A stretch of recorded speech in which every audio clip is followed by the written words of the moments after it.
Why does it have to be so heavy?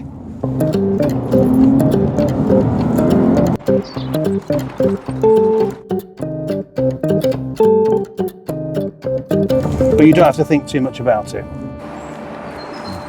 Hello, and in the yard today is a proper Italian coupe. From the front, it looks almost identical to the Alfa 159, which is a saloon car. The profile suggests a rather impractical, short-arsed coupe, and the rear looks like a completely different car from the front. As this car entered the yard, I swooned over its looks. It is incredibly pretty, to the point where it came in and I was taken aback. I already knew what it looked like, but when you see it right there in front of you, yes. So the 159 is very much a man's car, yet somehow this one doesn't look that manly. But it's like a really, really pretty lady that's had an arse job. I feel a bit dissatisfied at the moment because I'm pointing out such obvious things. It's way too glamorous for this yard. As the skip and the fighting robots as a backdrop, it kind of doesn't work here. It needs to be somewhere in the countryside. It needs to be somewhere where other things are beautiful as well. But if it were, would it still look so striking? I don't know, but it's worthwhile looking at this car in better detail. No other car has such a distinctive snout as that. Crimes of passion come to mind when you see that dagger-like grille. And the number plate fit on that side deliberately, rather than it just being one of those afterthought ideas done by men that wear hats and deliberately have their front number plate drop off so they can stick it in the windscreen or on the side like that. No, it's designed to be there. But that's partly because there's nowhere else for it to go, really, is there? It'd be way too low down there. It is very much a car of mixed emotions. It's confusing. How can a car look so pretty yet so annoyed at the same time? And why? The majority of the effort of the design seems to be in its face, because the wings and the doors are just look a bit like a Fiat, as does the back end of it. This tiny little window there is obviously exceedingly impractical for any kind of visibility out of the back. And then of course we have this plastic strip placed onto the rear arch there to avoid stone chips. It's a good idea, but it doesn't improve its aesthetic look. You go to a really posh ball in all of your best gear. Some of it you haven't even bought until then. You've made a real special effort to buy all of these really, really expensive clothes and turn up with safety goggles as well. It's finished in Misano blue. The wheels look almost cloverleaf, but they're not. They're more like a 5 horseshoe shape. Quad pipe suggests that this really is going to be a very, very quick car indeed. The rear lamps have an almost sleepy cartoon face look about them. Sleepy, angry, sleepy, angry, sleepy cartoon face, angry cartoon face. Yes, yes, more contradictions in its style. Overall, the car looks the business. If you don't like the look of this car, fair enough. But why? Why don't you? Why wouldn't you do? Well, not everybody has got style. Not everybody has got taste.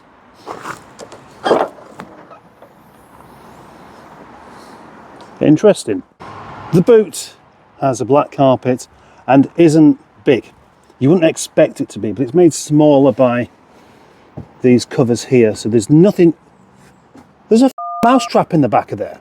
Why have you got a mouse trap in the boot? That's another story. And why is that cup sat right in the middle and not to the edge, restrained? Well, that was interesting.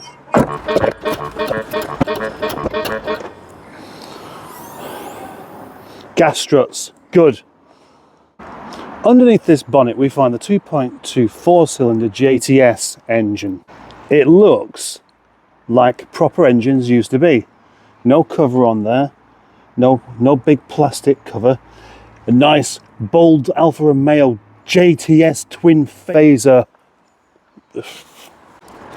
Anyway, it's an engine being proud to be an engine rather than it just being covered up. This is where the engine bay goes, you don't look under there. Oh, no. Like the dark side of transport is you've got to have an engine, you've got to burn some fuel, you've got to have something coming out of the back. No, in this one it's like, yes, we've got an engine. We've got an engine and it will propel this car from where you are now to the place where you want to go. And we propose to do this without you even needing to do. Yes, you can drive this car because you want to do. It's not the only engine they did either. They had the 1.8 with a turbo, which had about 200 brake horsepower. This one with its 185 brake horsepower from the 2.2 litre. Then they had a 3.2 litre as well. That's obviously the very nice sounding, expensive to run version that we haven't got, so we don't really need to talk about it. And then 2 diesel lumps as well, a 2 litre and a 2.4 litre, which apparently is very, very tunable. But again, we're going slightly off the point. So you're going to know that there are Fiat parts on the Alfa, but this engine is actually derived from General Motors. Yep, that's right. It has a Vauxhall engine, but not entirely. The same lump that they used to put in the Vectra, the 2.2 Vectra, with about 145 brake horsepower. Nice and torquey, not as much power as you would expect. Alfa Romeo took the bottom half and put a different head on the top. It's a chain-driven petrol engine, so that makes you think, oh, it will last forever. But no, only if you look after it. The orifice that is used to squirt the oil through to lube up the timing chain originally was only 1 mil thick, and that meant that the chain could suffer. It would be starved, and eventually it would start to stretch, go baggy, go rattly, and fall off. They fixed this by changing that to 3 mil. Good idea, no more problems. Except that when Alfa took on the engine, they went back to 1. They thought it wouldn't be a problem, but it was. With the bonnet open, we get to see that these headlamps don't have a plastic lens on the front. Now, from a distance, I just assumed it was a very, very clear lens. Nope, it's just not a lens at all. It makes it more of a feature because these lamps normally are made to look like all of these bits are there without any cover, when of course they have a cover. If there's a clear lens, it looks like there isn't a cover. This is the opposite. This is a bit like going to the ball with your tuxedo and remembering to remove your safety glasses first. I need to step inside the car, and before I do that, let's just check out the door shut sound.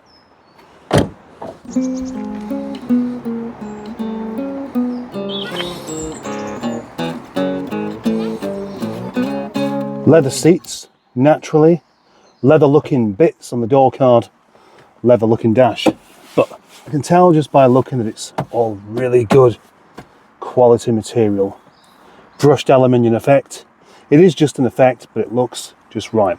These 3 dials here, fuel, temperature, oil temperature, recessed and pointed in the direction of the driver. Here you get a good view. As a passenger, it's none of your business. Climate control, aircon, CD player, stop start, and a rather old-fashioned looking steering wheel. Although it does have 3 stalks, I generally prefer 2. Let's establish that I really like the interior and I really like the exterior, and hopefully I'm going to really like the way it drives. But it does have a few quirks. First of all, notice the panoramic roof. Very, very nice for letting light in.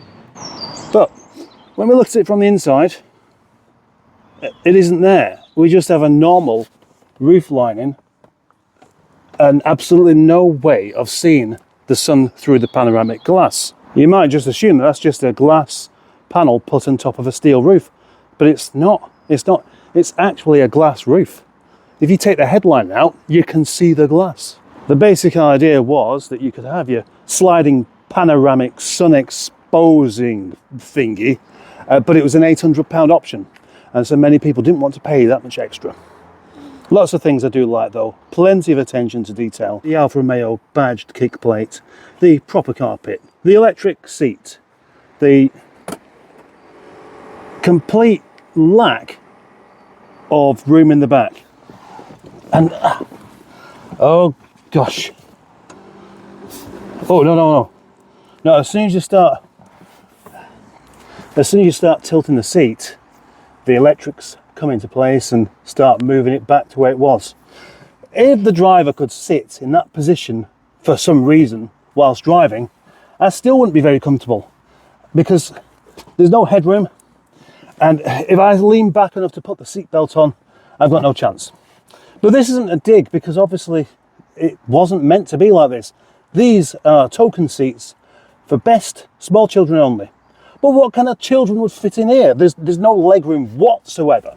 You would have to have, well, no legs at all.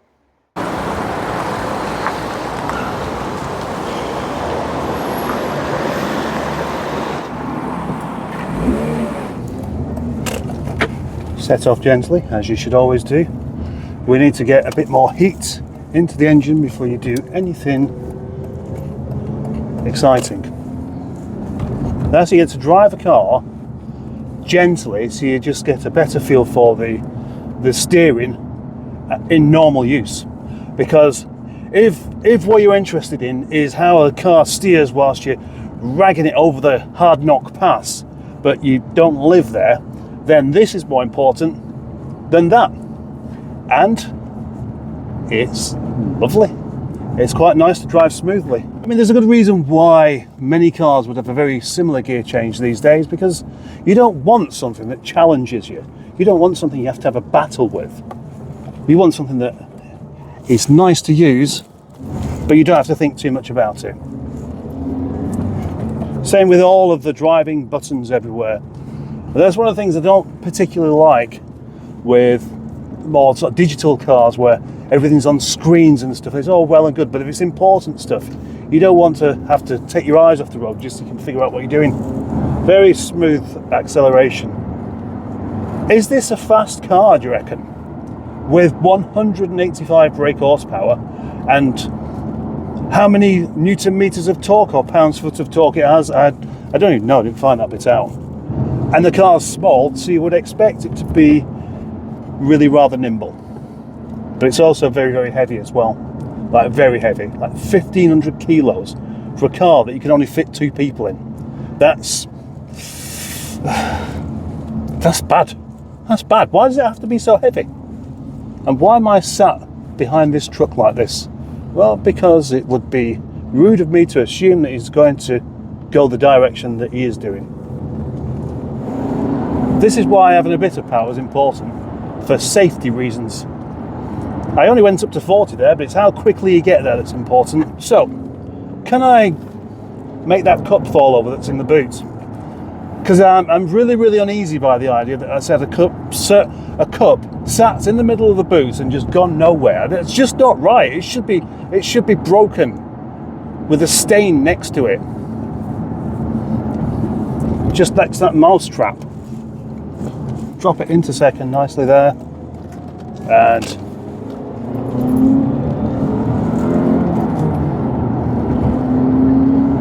there we go, 40 miles per hour again. At that time it got there just a bit more quickly, which is rather splendid. It's a rather splendid thing indeed. And the thing is, do I like this car? Because I certainly like the look of it.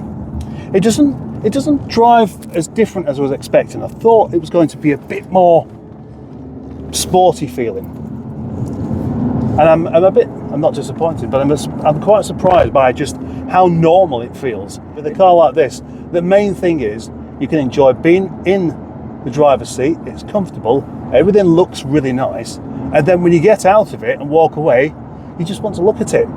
And no doubt, if you own this car, you wash it yourself.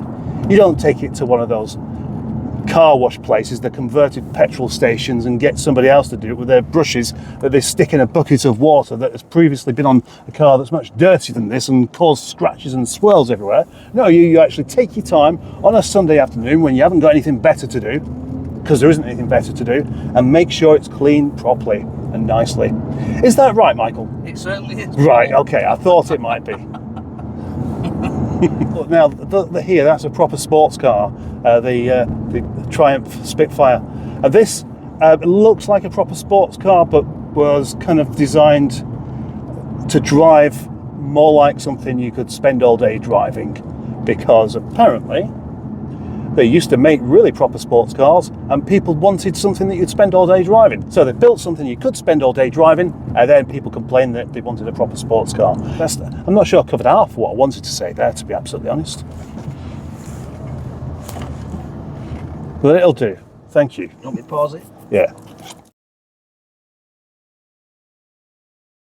Yes, I ain't taking this to no scratch and shine. Scratch and shine. We'll scratch a shine back into your paintwork in 15 minutes. A ba ba ba ba ba ba ba ba ba ba ba ba.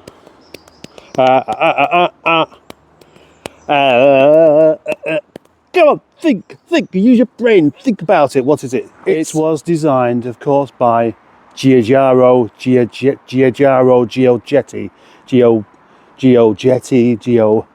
Harfanetti, Gio Frank Petty, Giugiaro something, or is it Giorgetto? It was designed by one of the best Italian designers of all time. As this car entered the yard, my rather chauvinistic manly side came out as I swooned over its looks. It is incredibly pretty. Incredibly. Like, to the point where it came in and I was taken aback.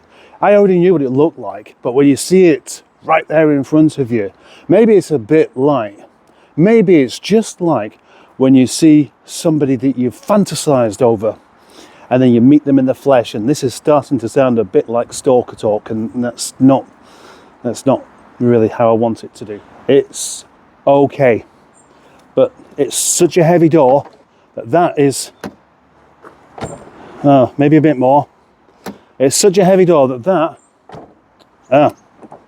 it's such a heavy door that that's all you need. You'd have to slam it.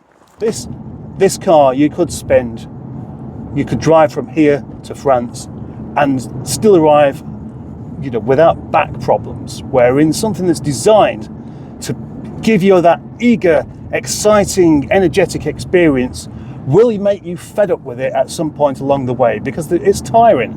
Noisy exhausts, suspension that's too hard, all of these kind of things, except for possibly the really sharp steering. Although, having said that, when you're on the motorway, you don't want pin-sharp steering. In the same way that diesels are good on the motorway, turbo diesels, because although you put your foot down and you have some good torque, you always have a bit of a lag.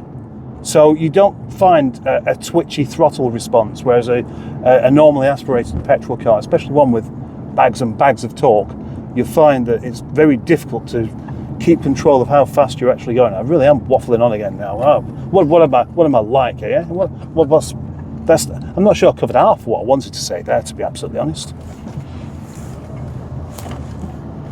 But it'll do. Thank you. Want me to pause it? Yeah.